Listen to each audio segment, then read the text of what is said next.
waiting, huh?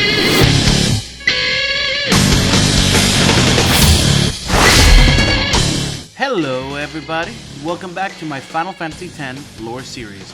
This video marks the first video of Act 2, where we will go over the actual game that is Final Fantasy X, as on the last act we went over the backstory. So let's not spend time on more fluff and let's jump back into the world of Spira.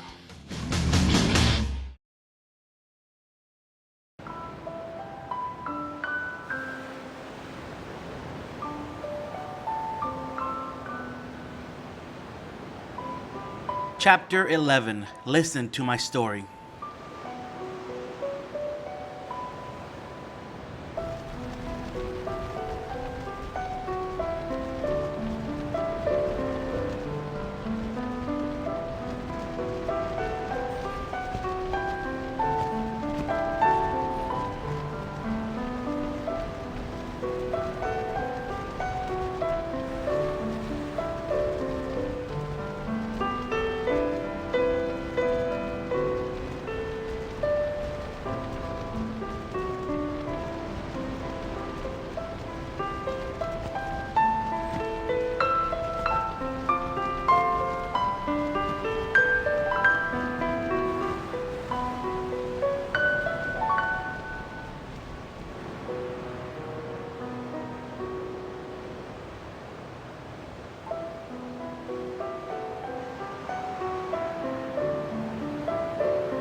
Listen to my story.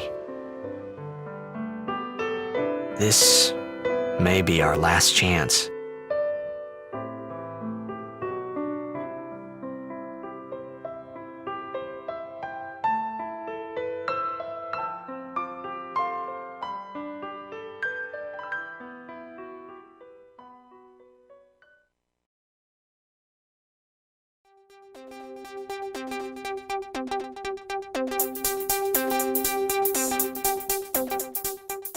The story starts in Dream's Xanarkand, with a now 17-year-old Tidus, Jess's son, and the star player of the Xana Grenades, in the forefront of the story.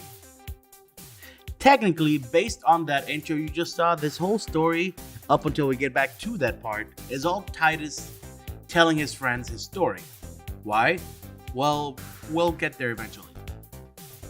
We see a crowd of people excited rushing over to see Tidus as he exits his house to go to a blitzball tournament. Behind them, a ghostly boy follows after signing some blitzballs for his fans and flirting with some fans. Some kid asks him to teach them how to blitzball. He tells them that he will teach them later in the night after his blitzball game, but the ghostly boy behind him just tells him, "You can't tonight." So, Tidus instead tells him that he'll teach them tomorrow. I'm just gonna say it now, I'm not really sure why this boy talks to Tidus. We get to know who exactly the boy is later in the story, but I still, even with that knowledge, don't understand why the boy chose to follow Tidus around. I mean, you can make speculations, but nothing straight up said. As far as I'm concerned, there isn't any clear information on this. But anyways, Tidus heads over to the Blitzball Stadium. Apparently, he doesn't own any kind of vehicle. And on the way there, he sees a billboard of his father. It seems that after all these years, he's still not very fond of him, despite the fact that the game he's about to play in is called the Jet Memorial Cup Tournament, which just goes to show how beloved Jet was by the Blitzball community. After pushing his way through screaming fans, Tidus finally makes it to the stadium, and then we are greeted by the first of Final Fantasy X's amazing pre-rendered cutscenes.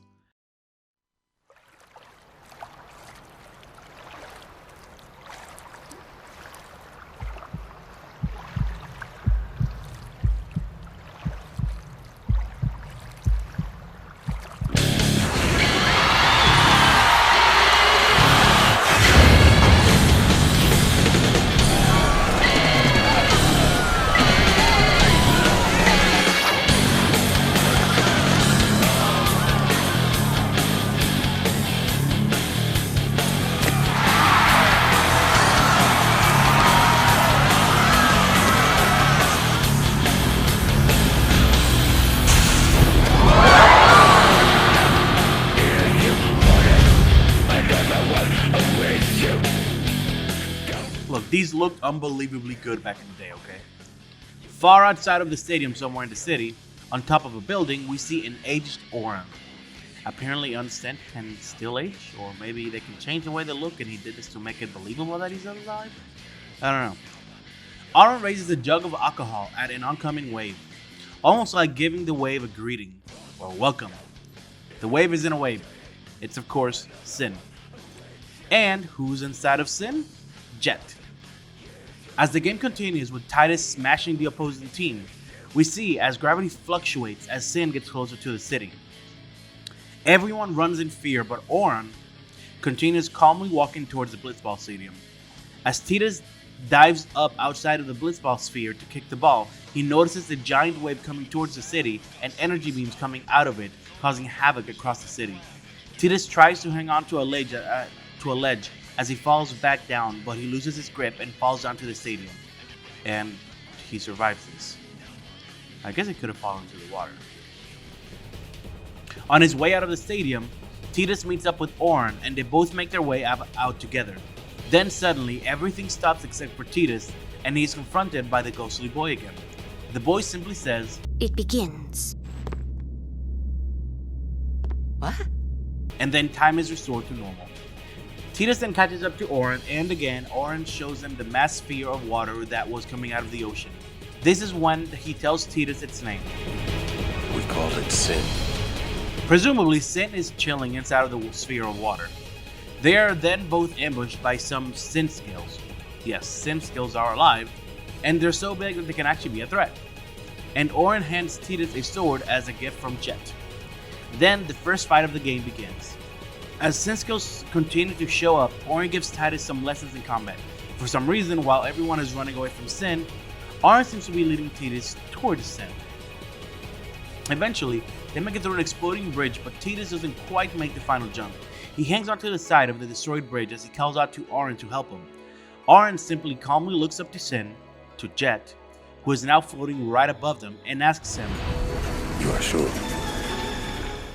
As the bridge floats up and into Sin, Orin grabs onto Titus's collar and tells him, This is it.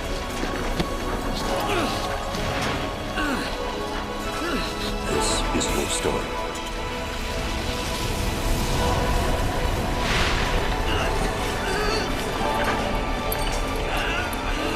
It all begins here.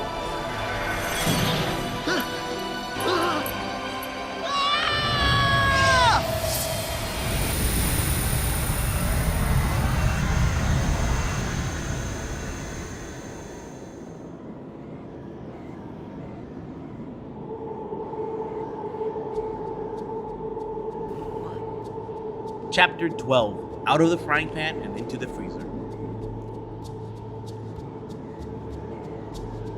I thought about a lot of things. Like where I was, what I got myself into. I started to feel lightheaded, and then sleepy. I think I had a dream of being alone. I wanted someone, anyone beside me, so I didn't have to feel alone anymore.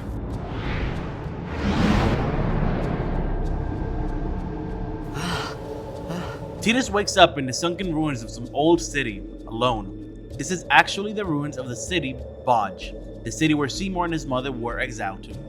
I forgot to mention this, but not long before the events of this video, Bhed was attacked by Sin, leaving it mostly underwater. Titus explores his new surroundings and is eventually attacked by some fish fiends, which are easy enough to take care of. The problem comes when he realizes that his predators were actually prey to a much bigger fish. Geosan, I don't fucking know how to pronounce it. Despite trying to fight this creature, the fight doesn't quite go Titus's way, and he is forced to swim away. He barely makes it into an opening too small for the fiend to follow.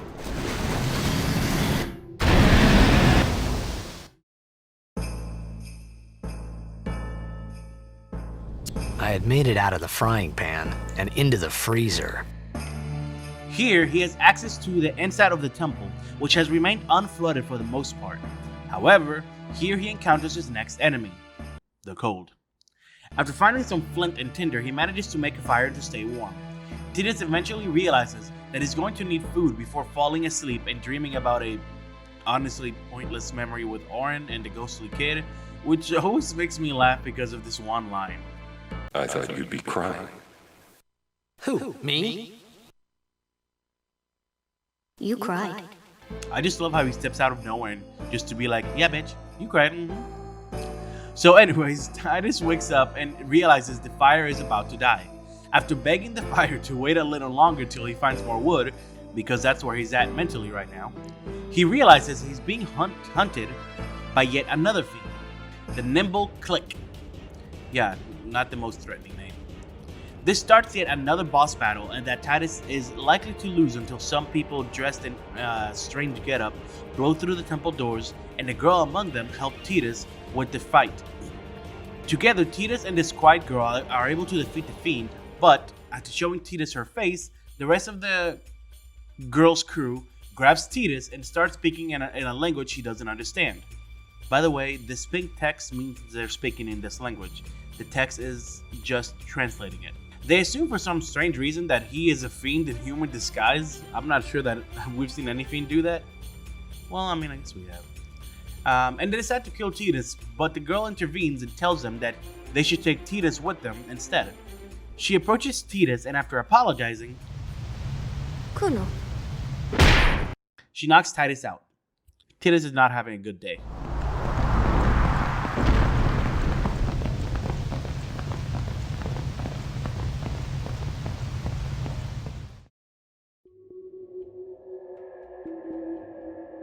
Chapter 13.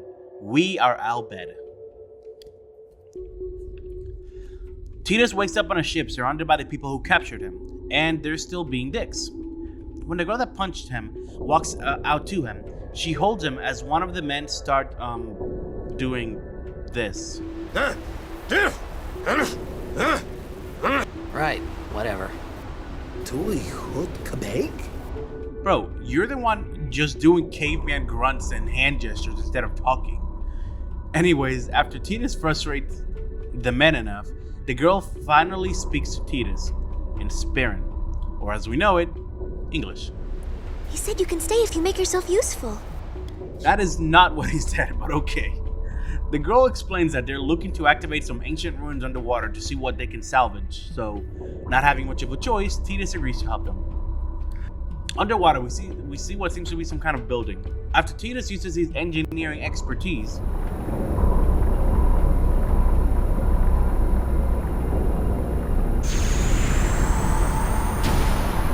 they manage to activate 2 power generators to the building, awakening some kind of squid fiend which attacks them on the way out. Using teamwork, they do a pincer maneuver on the fiend and defeat it. Then they exit the ruins, and we see some activated ruins from the outside. Thanks to some floodlights, fitting, Titus and his captors manage to find what looks like an old airship on the ocean floor, the big prize. They all make it back on the boat where the captors confirm that what they found was an airship. After wondering how they're going to dig it out, they push Titus back as, despite his help, they still won't welcome him inside the ship. Sometime later, while Titus is laying outside the ship, still hungry, Riku arrives with some food. Titus gulps it all down, almost choking, and then they both have proper introductions. Hello there. What is your name? Riku? Yes, this is the Riku I mentioned in part 3 of this series, Sid's girl, Braskia's niece. Anyways, Titus is overjoyed at the fact that someone can actually understand him, and then when he asks why she didn't say so earlier, she says, I didn't get a chance to. Everyone thought we were a fiend.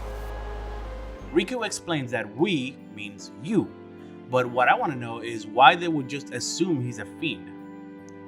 Anyways, Riku goes on to explain what we should know by now from knowing her name. That is, that she and the rest of her crew are Bhed, meaning the language they were speaking was Bhed, which, by the way, is pretty much just a coded version of English, meaning that a letter in our vocabulary is changed to a different letter in our vocabulary, and then they sound out what the new word is. For example, when she says Kuno. she says Kuno, means sorry. Why? Because in Bhed, S is C, O is U, R is N. and Y is O.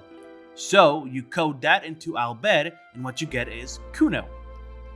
They also have their own characters in writing, which I've used as titles and names in past videos. They're the things that look like weird little chicken scratches. The other more artistic symbols were actually Yevonite. Anyways, back to the story. Riku asks Tidus if he's an Bhed hater, but he tells her that he doesn't even know what an Bhed is. He then goes on to tell her that he's from Zanarkand. Star player of the Zanarkand Abes? Riku asks if he hit his head because, well, we're in real Spira now. And you know, Zanarkand is long gone. After he tells her everything he's gone through the last few hours, she explained that there is no Zanarkand anymore, as it was destroyed by Sin 1,000 years ago. Apparently there's this idea that when people get close to Sin, his toxins cause people to become sick and start hallucinating, or have fuzzy memories. Riku believes that this is why Tidus thinks he's from Zanarkand. The toxin, by the way, seems to be, at least for the most part, a lie, created by the Church of Yevon to explain anything weird people may see or encountered while near Sin. While it's possible the toxin may be real, the idea that it gives you funny memories probably isn't. Continuing with the story, Tidus finds it hard to believe that Zanarkand has been destroyed for 1,000 years.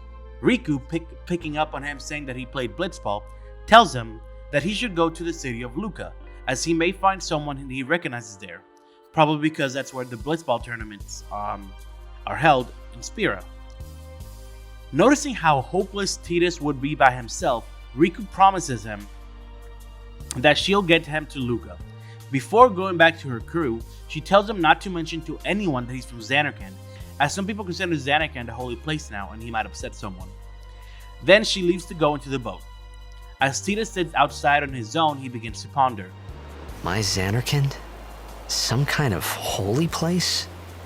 Yeah, right, I thought. I thought Sin just took me to a faraway place, that I could go back in a day or two. But 1,000 years into the future? No way! As Tidus has a small tantrum, trying to come to grips with everything he's just heard, the boat begins to rumble and the crew run outside. It's Sin. Sin attacks the boat, and as it turns and shakes, Tidus is thrown overboard into what looks like a whirl.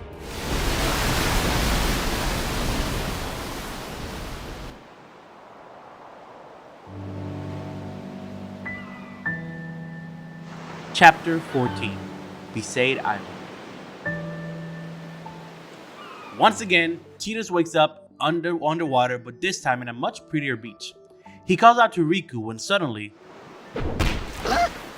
behind him, Tidus sees a group of blitzball players looking out at him. Tidus is excited to see a blitzball, and after one of them asks him if he's okay, he replies before showing off his skill.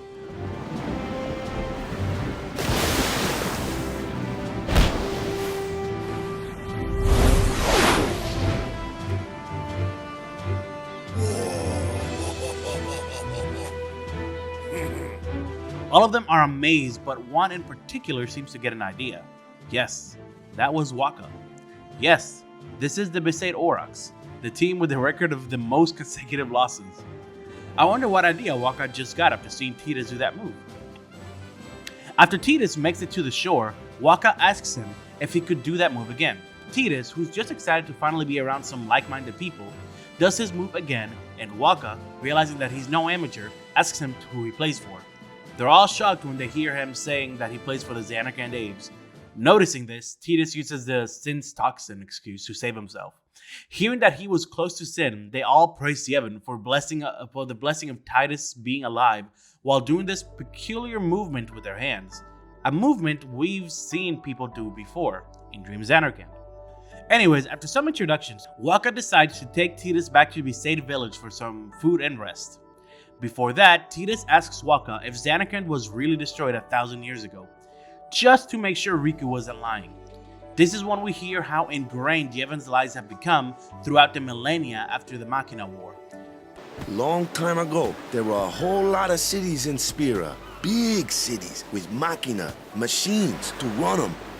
People played all day and let the machina do the work. And then, well, take a look. Sin came and destroyed the machina cities. and Zanarkand along with him. Yeah, that was about 1,000 years ago, just like you said. If you ask me, sin's our punishment for letting things get out of hand. What gets me, though, is we gotta suffer because of what some goofballs did way back when. Of course, we must always repent for our sins. That's important. It's just that it's hard to keep at it sometimes, you know? It was just as Riku said. Waka and Riku couldn't both be lying.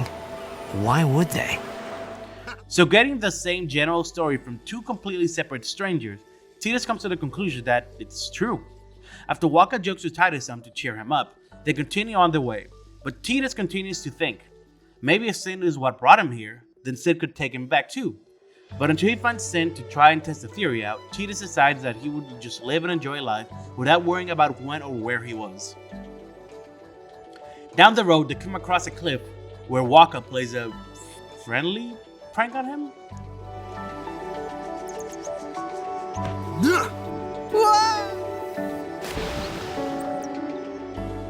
Bro, you do that to me, you die. If I don't die. Anyways, as they swim towards Besaid, Waka grabs Tidus and asks him to join his team, the Besaid Aurochs, which Waka is now captain and coach of. Later, as Waka and Tidus walk down a mountain onto Besaid village, Waka explains to Tidus his background, telling him how during his last game he had a chance to win, but something else was on his mind. When Tidus asks Waka what his goal for the tournament is, Waka responds with, I don't care how we do, as long as we play our best. But Tidus quickly changes that mindset and tells him that when you play blitzball, you play to win. So the answer to that question should always be victory.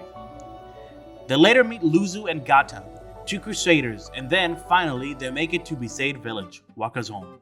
Before they go in, Waka makes sure Tidus is prepared by asking him if he remembers the prayer. Of course, Tidus doesn't, so Waka tells him. And it's less of a prayer, more of a just the motion? The same motion that he and the rest of the Aurochs did when praising Yevon. The same motion the kids in the beginning of the game did back in Dream Zanarkand. Apparently, this used to be a blitzball sign of victory. Somehow down the line, it became a prayer to Yevon. Tidus later goes into the Crusaders' lodge in the village, where he is questioned as to whether he knows anything about Sin's appearance, as they fear if Sin is nearby, it will attack the village. But Tidus tells them that he doesn't know anything. He doesn't even know who the Crusaders are. Gata, the younger Crusader, seems shocked, but Luzu immediately blames the toxins and tells Gata to tell Tidus who they are. Gata, clearly a new recruit, gives him a textbook answer. The Crusaders are sworn to battle Sin. We have chapters throughout Spira, accepting all who wish to join our struggle. The hero Mihen formed the Crusaders 800 years ago as the Crimson Blades. Later, our ranks grew and we called ourselves the Crusaders. We've been fighting Sin ever since. What? You've been fighting 800 years and you still haven't beat it? Luzu explains that the Crusaders' job is to protect the people of Spira from Sin, not to beat Sin. When Tidus asks them who can defeat Sin, Luzu tells him, We could just tell you, but I think it better for you to try and remember. Go pray at the temple. Perhaps Yevon will help you regain your memory. Tidus then makes his way to the temple. It is here that he realizes just how different to his Zanarkand Spira was. After a priest from the temple shows him the statue they received from High Summoner Braska, Tidus asks what a High Summoner is, to which everyone around him gasps at.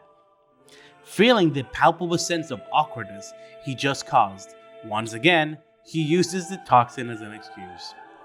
Using the same tired excuse was something which he described as funny and a little sad. After the priest explains summoners, summoning, and high summoners to Tidus heads outside and into Waka's home where he goes to bed. While Tidus rests, a priest of Yevon goes into the tent and tells Waka that he should go see how some people are doing. But we don't get to know what he means because before we can hear the rest of the conversation, we cut to a dream Tidus has of the day after Jet disappeared. We see how all of his fans and his mother are worried about him. Meanwhile, little Tidus isn't not only not worried about his dad, but he hopes he doesn't come back, and he doesn't care if he dies. When Tidus wakes up, he finds himself alone in Waka's home.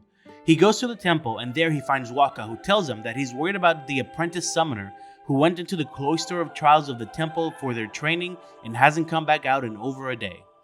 The cloister of trials, by the way, is an area in every temple of Yevon where a summoner is tested before they can receive the Aeon. When Waka tells Tidus that the trials can be dangerous, Tidus, without hesitation, rushes inside to find the summoner. A priest tries to stop him, as it is forbidden for someone who isn't a summoner or guardian to go inside the trials, but as Tidus says, Like I care!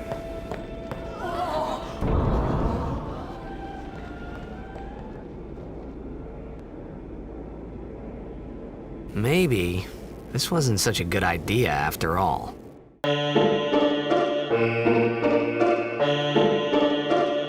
the cloister of trials is like a big escape room made up of hidden doors, mechanisms, and activated with spheres, glyphs, and pedestals. Eventually, Tidus manages to make his way through this puzzle, and Waka catches up with him, and he tells him that it'll be okay since he's a guardian. Tidus, of course, doesn't know what a guardian is, so as the lift brings them down into the Chamber of the Faith, where the summoner and the rest of their guardians are, Waka explains the role of summoners and guardians to Tidus, all stuff we already know. They make it inside the room leading to the Chamber of the Faith, where the other guardians are waiting for the summoner to return from the Chamber of the Faith.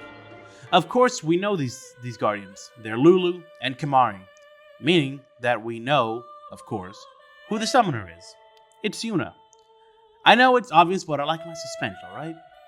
When Lulu sees Tidus, she just says, "Who are you?" almost like she thinks she recognizes him. Suddenly, the door to the Chamber of the Faith opens up and we finally get to see the apprentice summoner.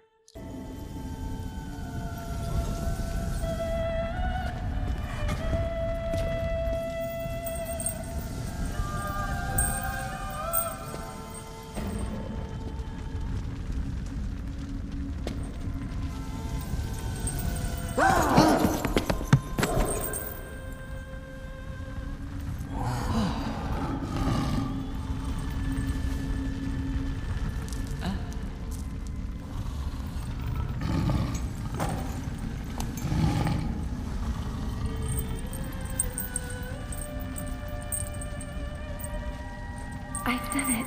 I have become a summoner.